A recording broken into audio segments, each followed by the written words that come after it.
La lecture étant un renouvellement d'esprit, une compétence fondamentale pour l'accès aux connaissances et même au développement intellectuel, relève d'une importance vitale indispensable. C'est pourquoi il est recommandé de suffisamment se documenter, bien aussi régulièrement, pour fournir d'informations nécessaires à son cerveau, même à sa mémoire, mais pas que, et d'obtenir le code du non-dit-doudi planétaire. Mesdames, Messieurs, l'invité de ce jour est l'une des figures détentrices, ou soit du code de la lecture. Elle est une blogueuse littéraire congolaise. Son initiale est SO. De qui s'agit-il? Le décor est planté pour une découverte époustouflante sur KMC dans Mosaïque. Bienvenue! C'est sur le canal 37 TNT 609 Bleu OTT que nous rentrons dans un nouveau numéro Mosaïque avec un nouvel invité qui est déjà là, à qui je dis bonjour et bienvenue. Bonjour, merci de m'avoir invité. Comment allez-vous? Je vais bien. Est-ce que vous êtes prête pour un décollage époustouflant?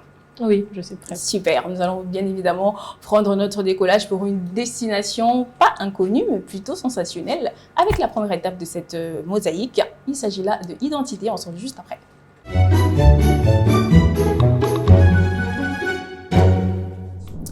Comme à l'accoutumée, vous le savez très bien, dans cette première étape de cette chronique qui fait l'unité dans la diversité, nous soumettons notre invité à un questionnaire qui va devoir justement la soumettre à répondre et se présenter de par ses propres mots. Soraya, je dis votre prénom en avance, votre nom complet. Mon nom complet, c'est Soraya Odia Lukusa. Ah ouais? Oui. Ah ouais? Gantra, est-ce que tu entends ce que j'entends? Je vais vous dire pourquoi je me suis tenue à la fin. Votre date de naissance? Le 26 décembre 1996. Tu vois, elle est où? Elle a dit Gantra. Nationalité? Congolaise. 100% ou de père et de mère? 100%. Ok. Votre profession, selon vous? Je suis responsable de projet. Tout court. Oui. Et état civil? Célibataire. Confession religieuse? C'est compliqué, mais on va dire chrétienne. Je suis chrétienne. D'accord, tout court. Casier judiciaire? Mon casier judiciaire est vide. Prier ou dormir? Dormir. Manger ou lire? Manger. Je m'y attendais vraiment pas du tout. Je peux vivre sans lire, mais je ne peux pas vivre sans manger. On dit aussi que mais la lecture était une nourriture du cerveau. Mais quand on a faim, on ne peut même pas bien lire. D'accord. Ok, du coup, c'est manger. Mariage ou carrière?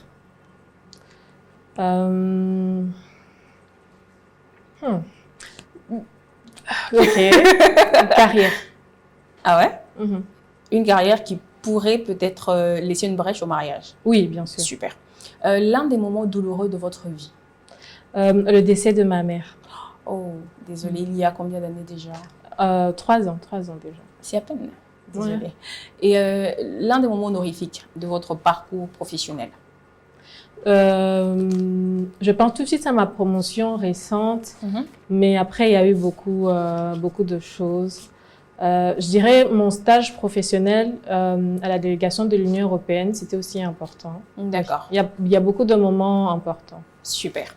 Alors, nous allons très vite d'ailleurs, passer la première étape. Les jalons sont placés, posés, le décor est planté, comme je l'ai dit au début, pour justement toucher l'actualité du jour, dans Phare du jour. Et c'est tout de suite.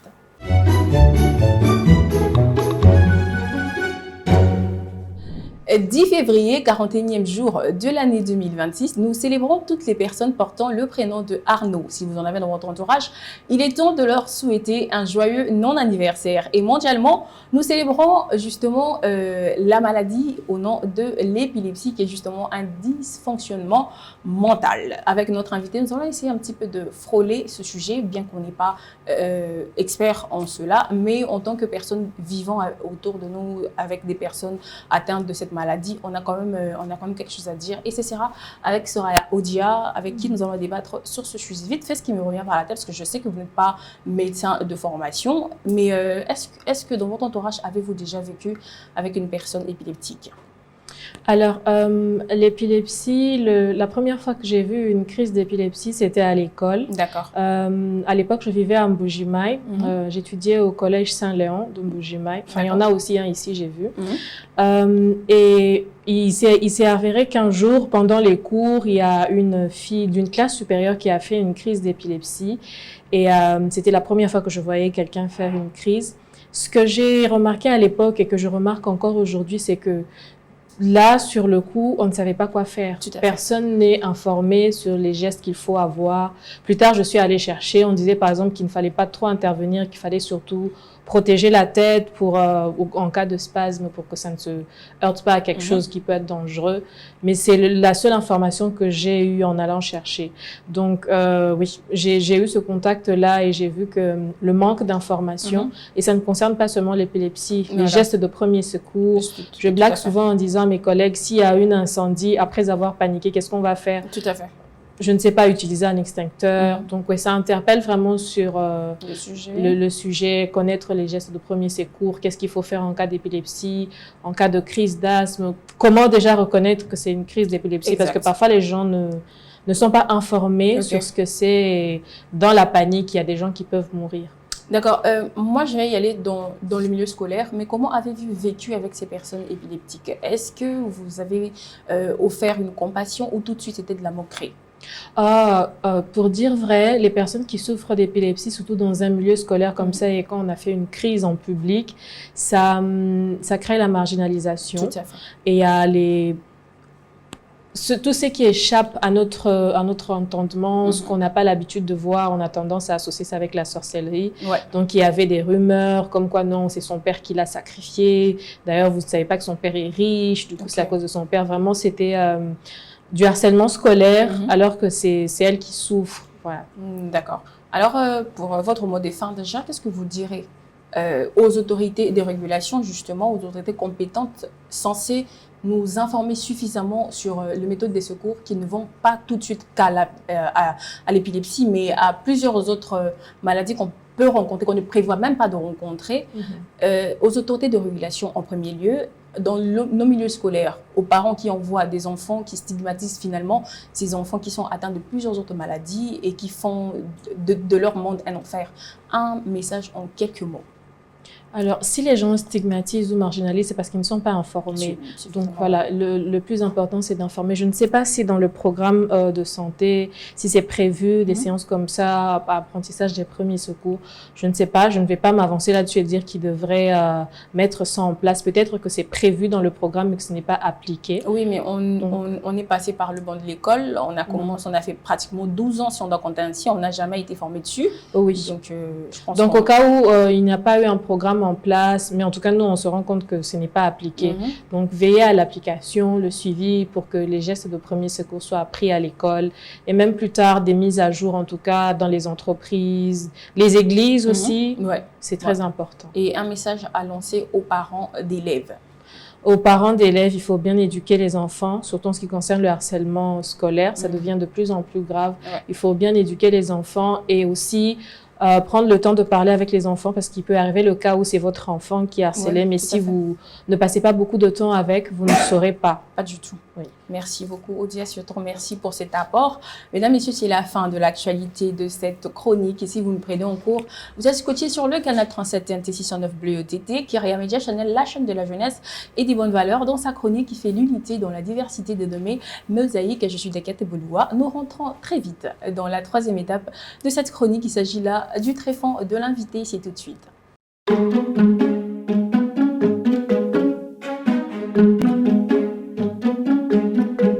Nous la voyons sur les réseaux sociaux, nous vivons avec elle aux allures plutôt casanières. On se demande tous qui est-elle, qu'est-ce qu'elle fait, comment elle en est arrivée là, pourquoi une femme dans les livres, dans la lecture, pourquoi se décombre. Les questions, c'est dans cette rubrique bien évidemment invitée avec notre invité de ce jour. Il s'agit là de Sœur Soraya Odia, que moi j'ai découvert sur les réseaux sociaux et tout de suite, moi m'appelle, j'ai dit waouh, cette femme elle est magnifique. Et avec cette rencontre avec les journalistes la dernière fois, je me suis dit je la vois encore, mais j'ai pas pu vous parler tout de suite. Je me suis dit elle était peut-être plongée dans les stats. Je vais parler avec elle prochainement. Et Dieu merci, nous nous rencontrons aujourd'hui. Je fais partie des personnes qui ont hâte de découvrir un peu le côté caché de cette femme. plutôt réservée. Soraya Odia, moi, je voudrais comprendre le déclic jusqu'à ce que vous soyez fan des livres et de la lecture. Alors, le déclic, c'est en 2004. Je regardais une récente photo hier de moi à la FIKIN. D'accord. Et je me suis souvenu que c'est à peu près à cette époque que j'ai commencé à m'intéresser aux livres. Okay. À l'époque, j'habitais à Matongé et j'étudiais au lycée Madame de Sévigné de Bandal. Et tous les jours en allant à l'école, je passais devant la librairie Médiaspol. Okay. À l'époque, c'était dans un immeuble où il y avait Molimas aussi. C'était vraiment une sorte de galerie. Et en passant devant, il y avait des bandes dessinées qui étaient affichées, mis en vitrine là-bas. À l'époque, ça coûtait entre 350 francs, 450. Et moi, bon, c'était l'époque où 5 $, c'était 2500 francs. Carrément. Donc, voilà. C'était pas très, très cher, mais c'était pas non plus moins cher. Indiqué, voilà. Donc, en voyant ça, on me donnait 200 francs pour manger à la récréation. Et je me suis dit, je vais commencer à économiser. J'ai commencé à économiser. Je me demande toujours pourquoi, parce que j'aurais pu demander qu'on achète pour moi, mais je sais pas. Je regardais ma photo, je me dis, bon, à cet âge, qu'est-ce qui me passait par la tête pour me dire, je vais économiser pour me payer des livres, carrément. Donc, j'ai commencé à garder 100 francs. C'était compliqué parce qu'à l'école, on faisait une sorte de tontine où c'est ton jour aujourd'hui d'acheter les jus. Ça coûtait 30 francs à l'époque. Ouais, donc si tu devais chaque fois manger à la récré et puis acheter les jus, ça t'était devenu un peu compliqué. Mais j'ai tenu bon et ce qui m'a aidé, c'est qu'il y a un oncle qui allait me déposer. Il est venu, on vivait dans la parcelle familiale, il est venu vivre aussi là-bas et le matin, il allait me déposer. Donc, mon revenu a doublé. Carrément. On me donnait 200 francs et lui aussi me donnait 200 francs. Donc, ça me faisait 400 francs. Ça m'a aidé quand même. Ouais, donc quand j'ai commencé à économiser comme ça et à la fin de la semaine, j'allais à la librairie, je demandais à ma mère de m'accompagner parfois. Parfois, j'y allais seule et j'achetais 2 bandes dessinées, une bande dessinée par semaine. C'était les bandes dessinées chrétiennes. Il y en a encore aujourd'hui. Celles que les librairies Pauline et Médiaspol vendent, Esther, Jonas. C'était ça mon premier contact avec les livres. Ensuite, je suis passée au roman de Zaminga. Quand j'ai lu toute la collection des bandes dessinées, je suis passée au roman de Zaminga. Et après ça, je suis allée vivre à Mbujimaï. Et là-bas, j'avais pas accès à beaucoup de livres. Donc, c'était plus les gens qui savaient que j'aimais lire qui m'en offraient parfois. Ouais, c'était comme ça. Donc, c'est ce qui a développé un petit peu l'envie. Et jusqu'à vous emmener dans une bibliothèque. Moi, je voudrais comprendre ce monde. Vous avez fait combien de temps là? Vous ne vous êtes pas lassé de ça? Est-ce que vous êtes parti parce que vous êtes dit, bon, les mêmes livres, les mêmes histoires, finalement, c'est bon, je veux vivre une autre expérience? Mon départ de la bibliothèque? Le rentrer dans la bibliothèque et puis après. Donc, voilà, à l'époque, comme je disais, j'ai commencé à m'intéresser aux livres. Moi, j'avais pas beaucoup d'accès aux livres. Quand je suis rentrée ici, mon père m'a inscrit dans une bibliothèque, celle du Centre René Bruxelles. D'accord. L'abonnement, c'était 2500 francs l'année. C'est encore aujourd'hui 2500 francs l'année. L'année? Oui, l'année. Okay. Un abonnement familial. Pour les étudiants, c'est 1500 francs l'année. Donc, il m'a inscrit là-bas et j'ai commencé à aller, j'ai découvert d'autres genres littéraires et aussi des romans africains. C'était ça le contact. Et de fil en aiguille, j'ai rejoint une communauté de blogueurs à Bari RDC. Et c'était vraiment, on écrivait des billets de blog pour le site de Abari, mais c'était aussi, on nous encourageait à créer nos propres blogs. Et comme moi, j'aimais beaucoup les livres, quand il a fallu Là, vous avez déjà fini l'école? Non, j'étais à l'université quand j'ai rejoint la communauté vers 2016. Ok. Voilà. Donc, jusque-là, je lisais seulement pour moi-même, j'aimais les livres. Et donc, en 2017, je crée mon blog et tout de suite, on nous disait, il faut parler de quelque chose que vous aimez. Et moi, j'ai grandi à Matongé, mais j'ai grandi aussi de Kinshasa, dans une ville où la musique, on suivait tous les dimanches les chroniques musicales, on devait à toutes les chaînes, on sait que c'est chez Djoka ça va passer, Hélène Kalima va recevoir des gens, c'était ça. Et moi, en 2017, je me dis, j'ai grandi en aimant la musique comme ça, c'est parce que il y avait la promotion autour de ça, c'est parce qu'on en parlait, il y avait des chroniques musicales, on voyait l'actualité musicale et c'est ça qui nous aidait à rester scotchés. Donc, on réinventait aussi nos programmes télévisés, en adaptant aussi un petit peu la lecture, ça influencerait en fait, c'est comme ça que vous pensiez? Oui, et c'est ce que je me disais parce que souvent on dit que les Congolais n'aiment pas lire et moi je disais, je donne souvent aussi cet exemple, c'est les mikate à l'osso. Ce sont des beignets avec du riz soufflé à l'intérieur. Et Moi, j'avais jamais goûté. Une fois, je vais à Zando avec une tante, elle me dit, est-ce que l'ingami kataloso, na sombelao? Je dis, je sais pas si j'aime ou pas, j'ai jamais goûté. Donc, je me disais, comment on dit que les gens n'aiment pas les livres? Est-ce qu'ils ont accès aux livres? Est-ce qu'ils savent qu'est-ce qu'ils vont lire? Est-ce qu'ils savent qu'il y a une bibliothèque où l'abonnement annuel, c'est 2500 francs? Non. Alors, moi, je vais parler des livres, mais vraiment faire la promotion, focus promotion des livres. J'ai commencé à parler, j'ai créé un blog, ça s'appelait Majusco. C'est encore en ligne jusqu'aujourd'hui. Et ouais, j'ai commencé à parler des livres. Dès que je lisais, je faisais une petite chronique. Aujourd'hui, je relis, c'était pas très profond, très deep, mais ça a touché beaucoup de gens. Et c'est comme ça que j'ai commencé à promouvoir le livre avec le blog. D'accord. Voilà. Et après le blog, entre-temps, j'ai fini l'université, j'ai cherché un travail. J'ai commencé le stage professionnel à la délégation de l'Union européenne. Je devais faire 6 mois.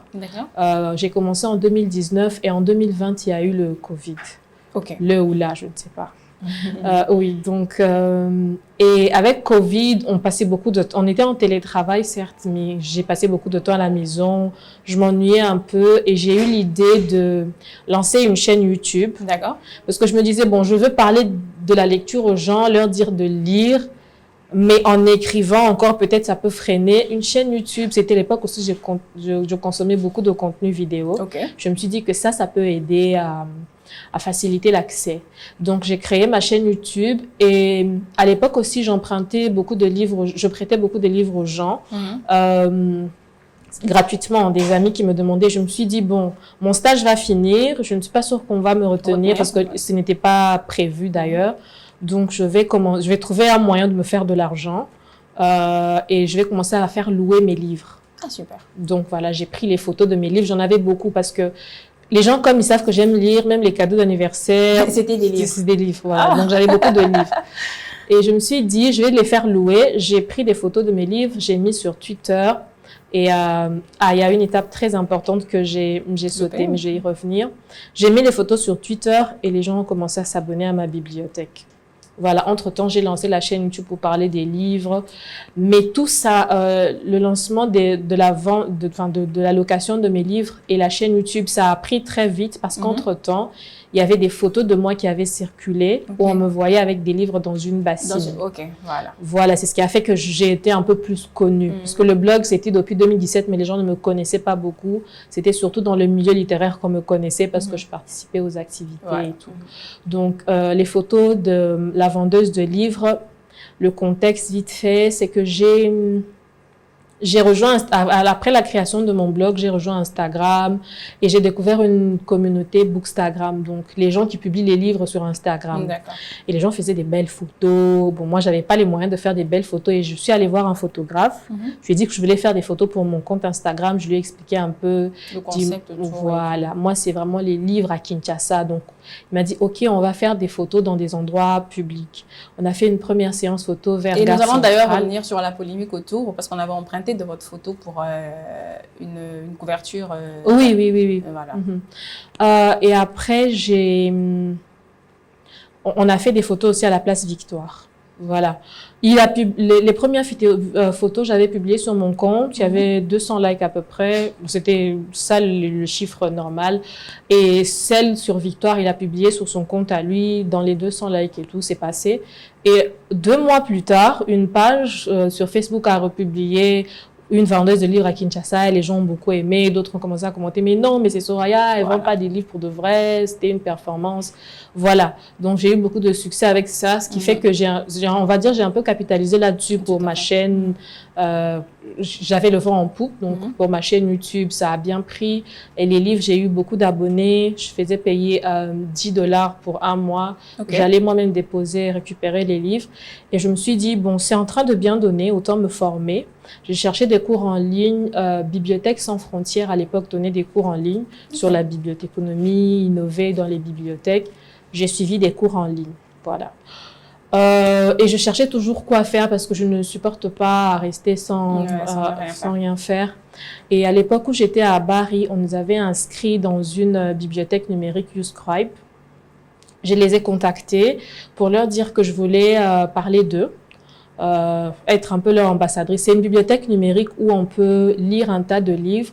Ici, par exemple, si vous vous mettez un code avec Orange. Enfin, je ne sais pas si j'ai le droit de citer la compagnie de téléphonie mobile. Mais en tout cas, ça peut vous coûter juste $1 D'accord. pour avoir accès à tous ces livres, mais les gens ne sont pas au courant. Okay. Du coup, je leur ai proposé d'en parler. Et ils étaient très intéressés et plus tard, ils me contactent pour me dire qu'ils ont un partenariat avec Brut, le média, qui veut faire une vidéo avec moi. Mais il fallait que je trouve un endroit calme. Donc, j'ai trouvé un endroit calme pour faire les vidéos avec Brut. J'ai demandé à l'Institut français, à la coordonnatrice culturelle qui était là. Je travaillais déjà avec eux, je faisais des ateliers pour les enfants, donc ils me connaissaient déjà. Et je suis allée faire les vidéos là-bas pour Brut. Et ils n'avaient pas encore vu les photos vendeuses de livres, donc ils ont découvert un autre aspect de mon travail dans la culture. Et ils m'ont dit, il y a un poste qui se libère ici à la bibliothèque, il y a quelqu'un qui va en retraite. Est-ce que ça t'intéresserait de travailler ici? Parce que tu fais aussi déjà des ateliers. Est-ce que ça t'intéresserait? J'ai dit oui. Donc, je suis devenue vacataire là-bas en 2021. D'accord. Et ensuite, quand ils ont lancé l'ouverture pour le recrutement, parce que là, j'étais comme temporaire, on va dire, j'ai postulé et j'ai été retenue. Donc, j'ai signé un CDD, j'ai passé une année là-bas. La deuxième année, ensuite, j'ai signé un CDI. Okay. Oui, mais après, j'ai dû partir pour d'autres raisons que je n'ai pas envie d'évoquer forcément. En 2023, j'ai quitté la bibliothèque pour devenir assistante de projet. Votre expérience dans la bibliothèque était suffisante ou vous vous êtes dit, là j'avance, je dois tenter d'autres horizons? Bon, je ne vais pas trop entrer dans les détails, il y a beaucoup d'autres choses, mais l'une des raisons que je trouve pertinente d'évoquer, parce que c'est un vrai problème, c'est que le milieu de la culture ne paye pas assez. Les écrivains n'ont pas une rémunération vraiment qui équivaut au travail qu'ils abattent, au grand travail. Donc, il n'y a pas un financement dessus? Il n'y a pas beaucoup de financement. Il y a quelques financements qui arrivent, mais ce n'est pas suffisant. L'année passée, on a des centres culturels qui ont fermé. Oui, par manque de moyens, parce que c'est vraiment compliqué ce secteur-là. Donc, au bout d'un moment, c'est difficile de vivre de la culture. J'arrivais à un âge où je me disais, je vais commencer à payer un loyer, payer des factures. Donc, si j'ai pas assez d'entrées, la passion seule ne suffit plus. Voilà, donc ça risque d'être compliqué. Après, il y a d'autres raisons, mais il y a aussi cette raison que je trouve vraiment très... Une question que je ne manque jamais de poser quand je suis face à une femme qui fracasse en fait les portes pour obtenir place. Est-ce qu'il y a des difficultés auxquelles tu fais face dans le métier en tant qu'humain, mais aussi en tant que femme? Dans le métier en tant qu'humain, oui, j'ai eu pas mal de difficultés, mais c'est plus, on va dire, moi et moi. Peut-être ne pas... on peut avoir tendance à ne pas être assez combative. Moi, en fait, de toutes les façons, moi, je suis dure envers moi-même. Peut-être que les autres me trouvent combative, mais je trouve qu'il y a par exemple des opportunités qu'on peut rater. C'est vraiment entre moi et moi. Je priais avant au combat spirituel. Le combat spirituel, on attaque les autres esprits, mais quand je suis arrivée à l'église catholique, on nous parlait de combat spirituel. C'est d'abord soi-même. D'abord nous-mêmes, nos démons intérieurs, etc. Donc, c'est le plus gros. En tant que femme, bon, je vais dire quelque chose qui peut paraître problématique, mais je vais donner plus de précision. Je ne me considère pas comme une femme. Je suis femme, comme les gens qui sont dans... Aujourd'hui, c'est très compliqué, c'est des sujets problématiques. C'est mon sexe assigné à la naissance, comme on dit, et je me considère comme telle, et je suis 100% hétéro. Mais quand il y a un poste, quand il y a un projet, je ne me dis pas déjà moi-même dans ma tête que je suis femme. Non. Te proposer ou voulez emboîter le pas, tu serais d'accord? Oui, je serais d'accord. Ouais, je pense que c'est très important de suivre sa passion. Ça fait vivre dans une sorte de plénitude. Oui. Que dirais-tu à cette jeune fille qui hésite? Actuellement, dans cette société, une femme qui occupe des gros postes, c'est un petit peu le langage actuel, surtout sur les réseaux sociaux, le plus véhiculé. Les femmes qui ont beaucoup étudié font peur aux hommes. Ne craindrais-tu pas En fait, mais cet écart qu'il y aura, après des longues études ou beaucoup plus de formation, que tes enfants finissent finalement par être méprisés par l'autre genre. Que les enfants finissent méprisés par l'autre genre parce qu'ils se sont élevés. S'il y a des personnes qui nous méprisent parce qu'on a un certain standing, c'est que ces personnes ne sont pas faites pour nous. Moi, je pense ça. Actuellement, on se dit, elle réfléchit trop, mais pour une femme, c'est pas bon, elle sera pas bonne pour le foyer, machin. Ça, ce n'est pas mon problème. Moi, je fais ce que je veux. D'accord. Pour toi, oui, on est d'accord, mais pour les enfants. Et les enfants, je leur dirais de faire ce qu'ils veulent. Parce que la vie, vous savez, comme le mouvement, le groupe MPR a chanté dans Dollar, Vigno Soyango. Moi, c'est vrai que je suis croyante, mais il y a des fois où je me dis, on n'est pas très sûr, d'accord? On nous a dit que le paradis existait. Il y a d'autres religions où on dit que la réincarnation existe, mais on n'est pas sûr. Ce dont on est sûr, vous et moi, c'est qu'on est là maintenant. C'est la seule vie dont on est sûr. Alors, je ne vais pas la vivre en me restreignant pour plaire à d'autres personnes parce que elles vont penser ceci ou cela. Je vais les laisser penser. Moi, je suis pour la liberté, que chacun fasse ce qu'il veut, et après, chacun rendra compte personnellement, individuellement. Oui.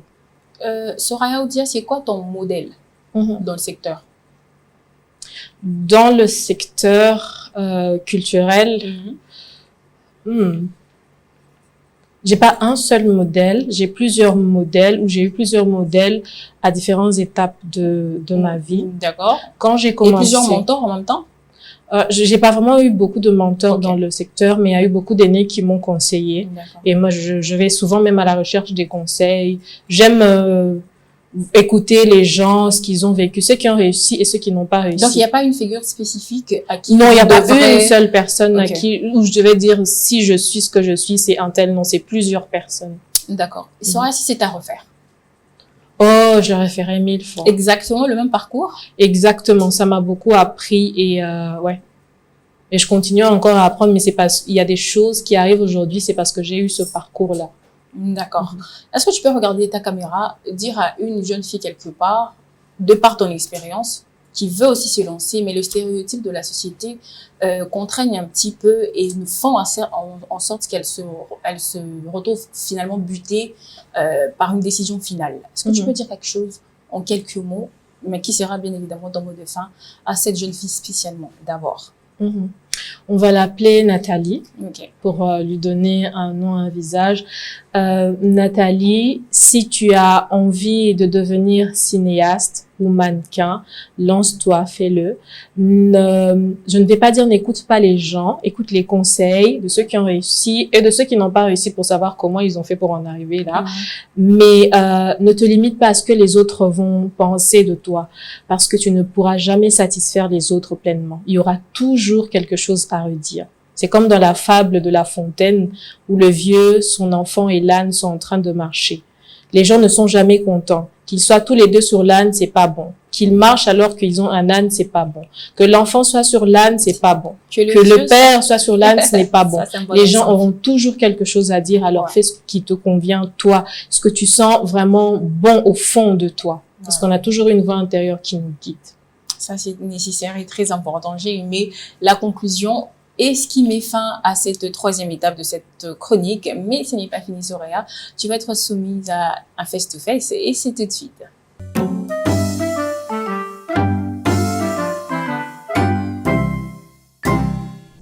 Le moment fatidique tant attendu de tous les internautes et même des téléspectateurs, parce que c'est le moment choc où notre invité est supposé ne dire que vrai ou faux aux questions posées par la Dakati. Soraya, es-tu prête? Oui, je suis prête. De dire la vérité. J'ai pas de joker. Non, il n'y a pas de joker. Ok, je jure de dire la vérité. Alors, Soraya, au travers de ce jingle qui est en train de jouer de l'autre côté, il y aura des questions auxquelles tu n'auras que droit de dire vrai ou faux. On y va? On y va. Soraya, vrai ou faux, tu as une addiction pour les bezels et les bougies parfumées? Vrai. Vrai ou faux, le mariage est encore discutable dans ton parcours de vie? Vrai. Vrai ou faux, on te menace de divulguer des vidéos de toi, des vidéos compromettantes de toi? Faux. Et sinon, on te disait qu'on avait des vidéos contraignantes de toi à notre portée, mais par ta décision, nous allons la diffuser. Tu es d'accord? Vrai. Tu es d'accord? Vous pouvez juste faire 360, vous retournez un petit peu. Ouais, vous retournez encore. Voilà. On va balancer la vidéo ici et maintenant et vous allez découvrir avec nous. Okay. D'accord? Faut pas regarder. Super. Je sais que vous regardez de l'autre côté, mais c'est pas grave. Gantra, c'est après toi. Bonjour à tous, j'espère que vous allez bien. Moi, ça Soraya, va. tu peux te retourner. Je réponds au nom de Ella, je suis une amie de Soraya. Et lorsqu'on m'a demandé de parler de Soraya, honnêtement, l'honneur m'est choix parce que Soraya, c'est quelqu'un que j'affectionne énormément.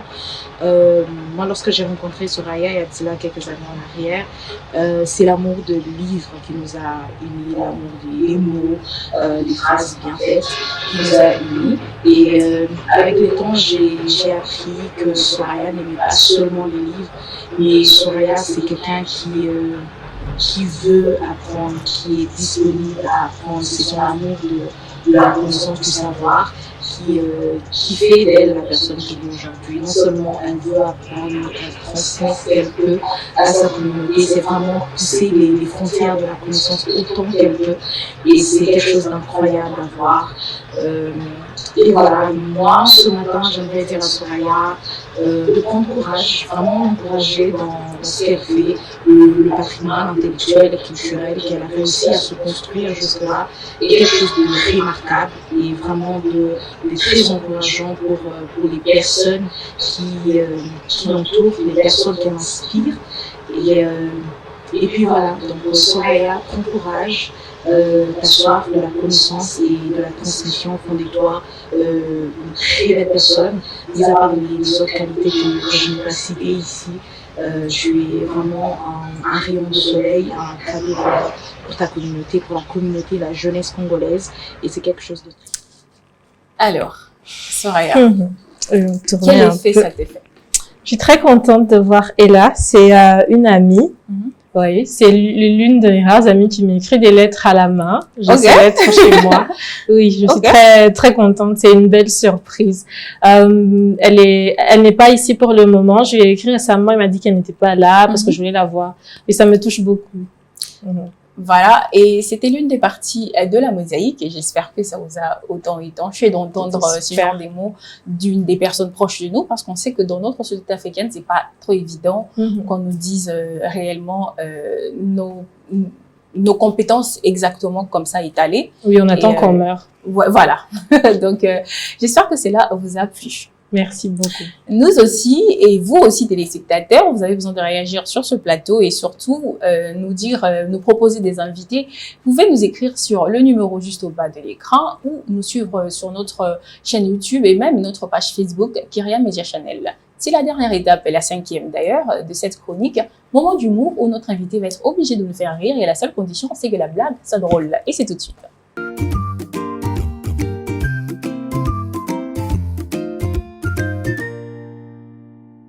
Moment d'humour, c'est tout de suite. Soraya, c'est après toi. Fais-nous plaisir, fais-nous rire. Il n'y a pas de blague qui me vient à l'esprit. Je me rends compte, c'est très, je suis dessus de moi-même.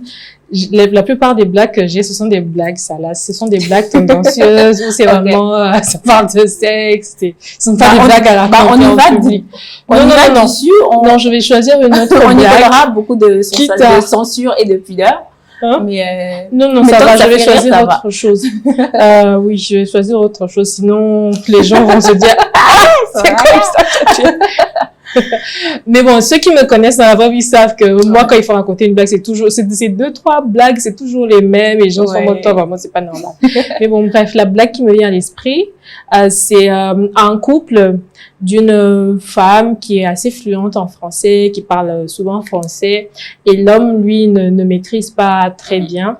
Alors, nous sommes durant le mois de l'amour, donc pendant un moment romantique. Vous savez comment souvent les femmes elles demandent à chaque fois tu m'aimes. Vous êtes en couple, mais elles te demandent encore si tu l'aimes.